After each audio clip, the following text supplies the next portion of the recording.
اللہ اللہ اللہ اللہ اللہ اللہ اللہ اللہ۔ سب سے پہلی بات، انسانیت کا اور نوع انسانی کا ازلی اور ابدی دشمن وہ ابلیس لعین ہے۔ یہ چونکہ چیزیں ایسی ہیں کہ جو ما وراء الطبیعات سے متعلق ہیں۔ ابلیس جن ہے، جن انویزیبل ورلڈ سے تعلق رکھتا ہے، غیر مرئی جو نظر نہیں آتی۔ فرشتے انویزیبل ورلڈ سے تعلق رکھتے ہیں، غیر مرئی جو نظر نہیں آتے۔ یہ ہم جو ہے اور یہ حیوانات دنیا میں جو ہے یہ مرئی ہے، ویزیبل۔ آج کا عام ذہن جو انسان کا بن چکا ہے، سائنٹزم جسے کہا جاتا ہے، سائنسی نقطہ نظر، اس کا عام لوگوں پر بھی اثر یہ ہوا ہے کہ جو انویزیبل ورلڈ ہے اس کی باتوں کی طرف توجہ نہیں کرتے۔ ہاں عقیدہ تو ہے کہ ہے، جن بھی ہے، فرشتے بھی ہیں، لیکن کوئی ان کی اہمیت ہماری نگاہوں میں نہیں۔ ساری نگاہیں مرکوز ہے visible world, physical world. Meta physics کا تو مضمون بھی اب سمجھ رہے ہیں کہ ختم کر دینا چاہیے، یونیورسٹیز سے فلسفے کے ڈپارٹمنٹس ختم ہو رہے ہیں، کیا ضرورت ہے اس کی؟ اصل شے یہ دنیا ہے، یہ عالم ہے، یہ کائنات ہے، یہ مادہ ہے، یہ حیات انسانی، حیات دنیاوی ہے۔ اس پر میرا جو مارکت الارا مضمون تھا 1967 کے جون میں جو چھپا تھا، اسلام کی نشرت ثانیہ کرنے کا اصل کام، کہ جو عہد حاضر کی جو تہذیب ہے اس کے 3 بنیادی اصول کیا ہیں؟ خدا ہے یا نہیں ہے چھوڑو، اس بحث میں نہ پڑھو، کائنات تو ہے نا، مادہ تو ہے نا، روح کوئی شے ہے یا نہیں ہے کیا پتا، کسی نے دیکھی نہیں آج تک، لہذا اس کے بارے میں گفتگو کا فائدہ کیا، وقت کا سیاہ۔ عالم آخرہ کوئی ہے یا نہیں ہے کیا پتا، کس نے آ کے بتایا مرنے کے بعد، لہذا اس بحث میں نہ پڑھو، یہ عالم دنیا تو ہے نا، اٹس ویری مچ پریزنٹ، لہذا ساری توجہ اس پر صرف کرو۔ تو خدا کے مقابلے میں کائنات پر توجہ، روح کے مقابلے میں مادے اور جسم پر توجہ، حیات اخروی کے مقابلے میں حیات دنیاوی پر توجہ۔ یہ ہے اصل میں کرکس آف دی میٹر، اس تہذیب جدید کا خلاصہ یہ۔ دیکھیے اللہ تعالیٰ نے جو مخلوقات پیدا کی ہیں ان میں ایک تقسیم تو ہو سکتی ہے ذی حیات اور بغیر حیات، جاندار چیزیں اور بے جان چیزیں۔ بے جان چیزیں بے شمار، یہ تمام فلکیات، یہ پوری کائنات، یہ زمین، یہ پہاڑ، یہ شجر و حجر، کیا؟ لیکن ایک ہے جاندار۔ ان جانداروں میں ایک تقسیم ہے، 2 کا تعلق غیر مرئی دنیا سے ہے، انویزیبل ورلڈ سے۔ فرشتے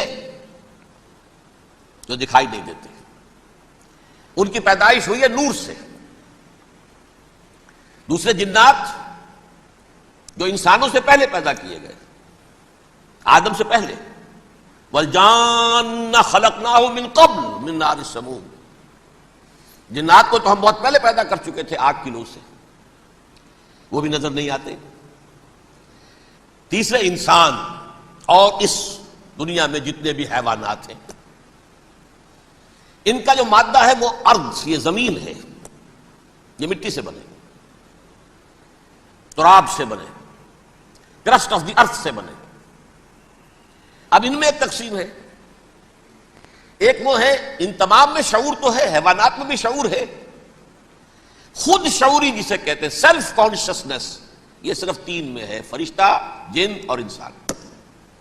حیوانات میں خود شعوری نہیں ہے، کانشسنس ہے، سیلف کانشسنس نہیں ہے۔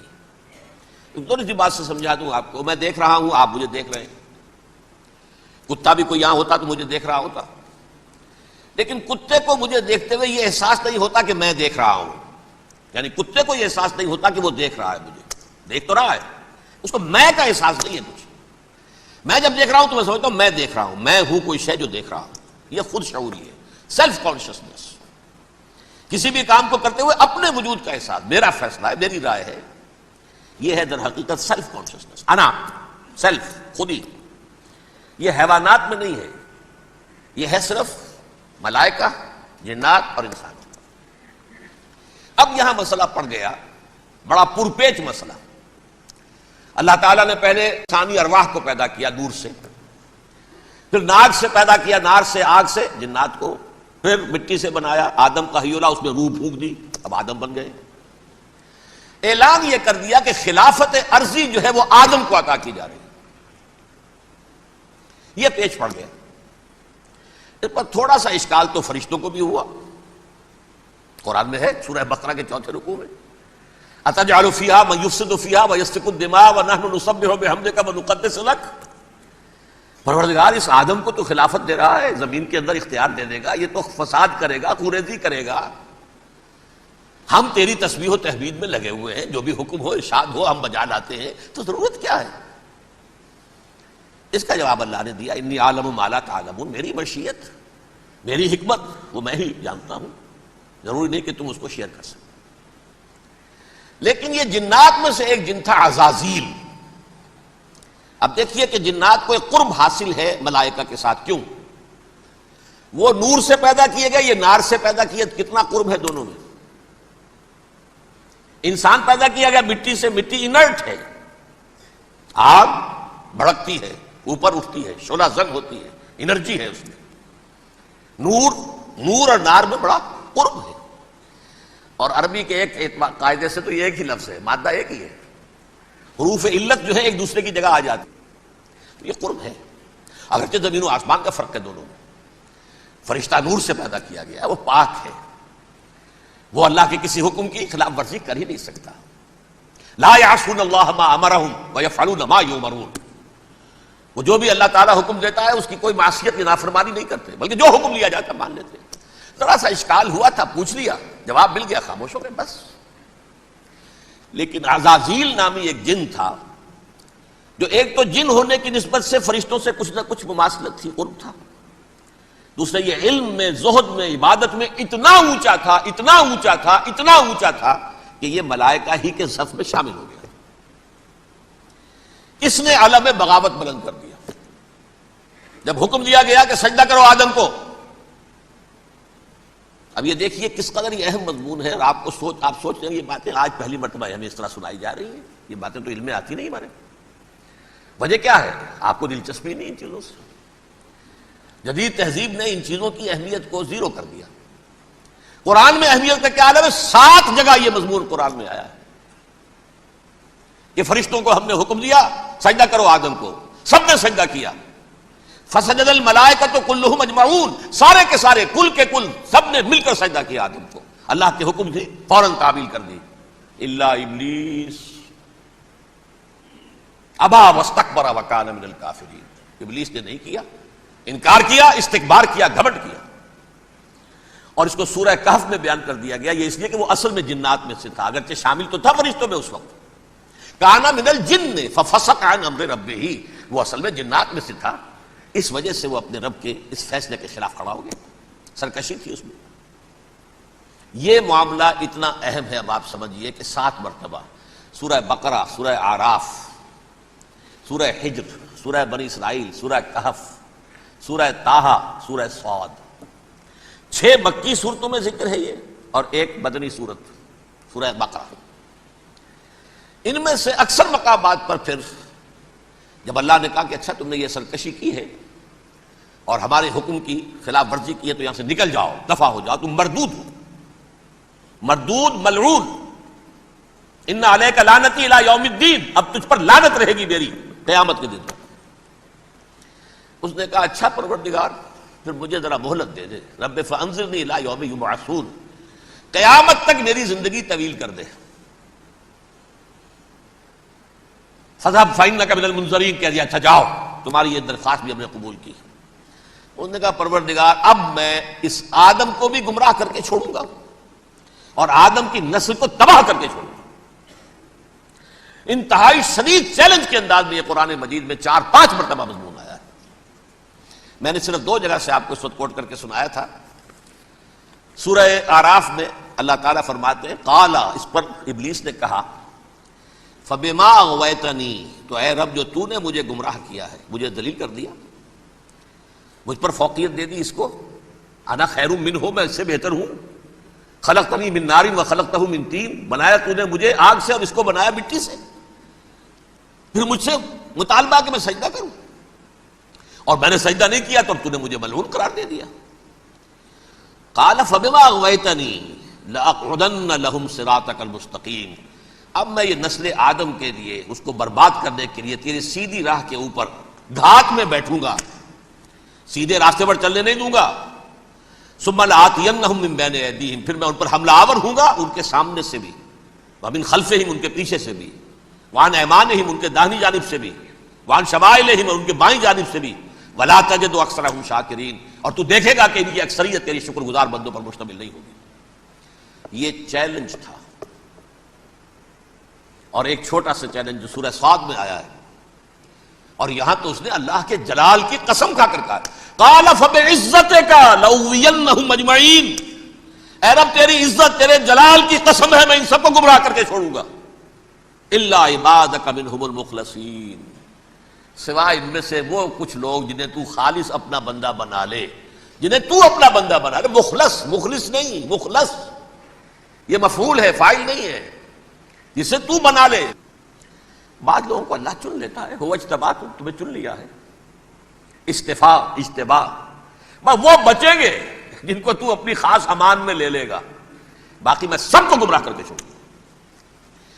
یہ ہے اصل دنیا میں نوع انسانی کا ابدی دشمن، ازلی سے ابدی تک۔ اور اس میں نوٹ کیجئے کہ اس کی اصل بنیاد کیا ہوئی؟ دو لفظ، تکبر اور حسد۔ استکبرا، تکبر کیا، انا خیر منہ، میں اس سے بہتر ہوں۔ یہ ساری بس کی گانٹھ یہی ہے، سب سے بڑی گمراہی کی وجہ یہی ہے۔ اسی لیے کہا ہے حدیث میں، لن يدخل الجنہ من کان فی قلبہ مثقال حبۃ من کبر، جنت میں ہرگز وہ شخص کبھی بھی داخل نہیں ہو سکے گا جس کے دل میں رائے کے دانے کے برابر بھی کبر ہے۔ تکبر سب سے بڑا جرم ہے۔ الکبر ردائی، اللہ فرماتا ہے یہ تکبر، یہ تو میری چادر ہے، کوئی شخص تکبر کرتا ہے تو گویا میری چادر گھسیٹ رہا ہے میرے کندھے سے۔ عرب میں کسی شخص کی توہین کرنی ہوتی تھی تو اس کی چادر گھسیٹتے تھے، ننگا کر دیا گویا کہ یہ میری ردائی ہے، الکبر ردائی، یہ میری چادر ہے، یہ جامہ مجھے زیب دیتا ہے، مجھ پر راستہ تھا۔ اور حسد، آدم کو جو برتری عطا ہو گئی، اس حسد کی آگ میں وہ جل رہا ہے اور اس کا انتقام لینا چاہتا ہے۔ آدم سے بھی، آدم کو بھی گمراہ کیا، جنت سے نکلوایا، ویسے نکلنا تو انہیں تھا ہی مشیت اذنی میں، لیکن فوری طور پر اللہ کے حکم کی خلاف ورزی تو کروائی نا۔ فعصى آدم ربہ فغوى، آدم نے اپنے رب کے حکم کی نافرمانی کی اور گمراہ ہوا عارضی طور پر۔ یہ دوسری بات ہے، توبہ کر لی، اللہ نے توبہ قبول فرما لی، معاف کر دیا۔ وہ مستقل جو ہے وہ نسل انسانی پر اس گناہ کا اثر متوارث طور پر نہیں آ رہا ہے، ختم ہو چکا معاملہ، ہوا تھا ہو گیا۔ فتلقى آدم من ربہ کلمات فتاب علیہ انہ هو التواب الرحیم۔ اور توبہ کی شان یہ ہے جب وہ قبول ہو جائے اللہ کی جناب میں، یا تائب من الذنب کمن لا ذنب لہ، گناہ سے توبہ کرنے والا ایسے ہوتا ہے جیسے اس نے کبھی گناہ کیا ہی نہیں تھا۔ لیکن بہرحال وہ گمراہ کرنے میں کامیاب ہو گیا، حضرت آدم اور حوا کو بھی، اور نوع انسانی کی عظیم اکثریت، عظیم اکثریت، عظیم اکثریت اس کے داؤ میں آئی ہوئی ہے نہیں۔ کتنے ہیں وہ عباد اللہ المخلصین، الا عبادک منہم المخلصین، کتنے ہیں جو واقعتاً خالصتاً اللہ کے بندے بن گئے ہوں، جنہیں اللہ نے اپنا بنا لیا ہو، اپنا قرار دے دیا ہو۔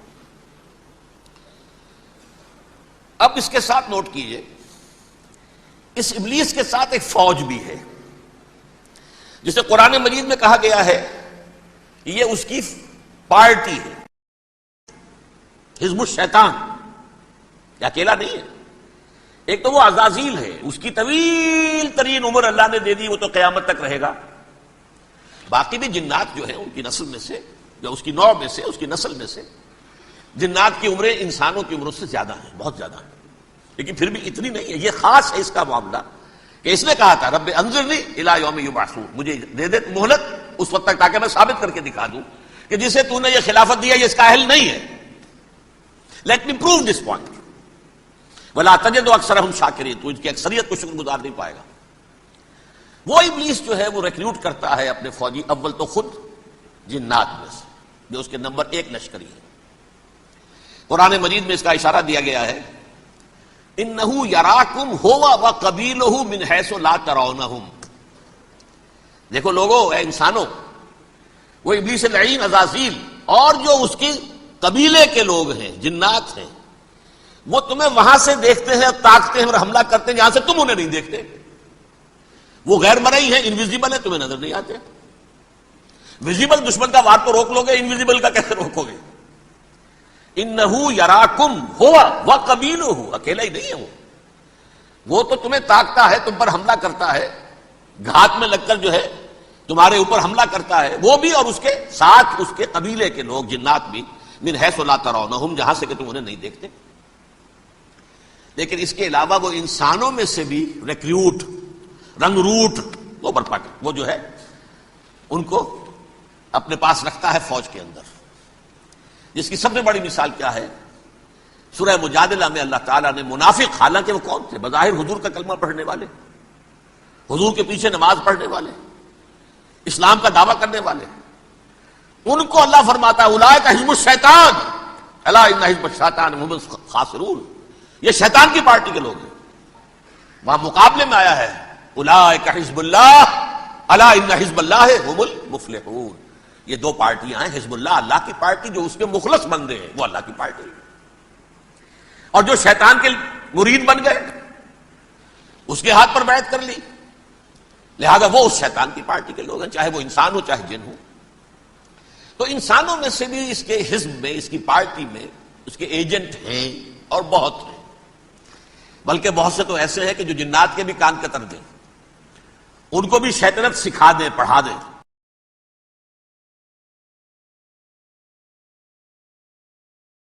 اللہ اللہ اللہ اللہ